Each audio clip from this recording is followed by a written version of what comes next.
झन्डै 2 दशक अघि शान्ति ल्याउँछौँ र आर्थिक प्रगतितर्फ देशलाई लैजान्छौँ र स्थायित्व दिन्छौँ भनेर सत्तामा पुगेका दलहरूको चाहना अनुसार हामीले श्री पेच र राजदण्ड जनताको नासो जनताकै सुरक्षित संरक्षणमा बुझाइ सहयोगी नियतका साथ राजकाजबाट बाहिरै रहेको सर्वविदितै छ।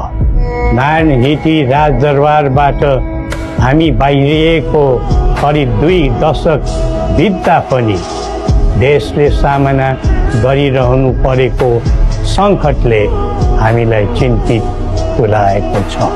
हिजो देश नबनेकोमा चिन्ता थियो, आज देश नै नबच्ने हो कि भन्ने निराशा पैदा भएको छ।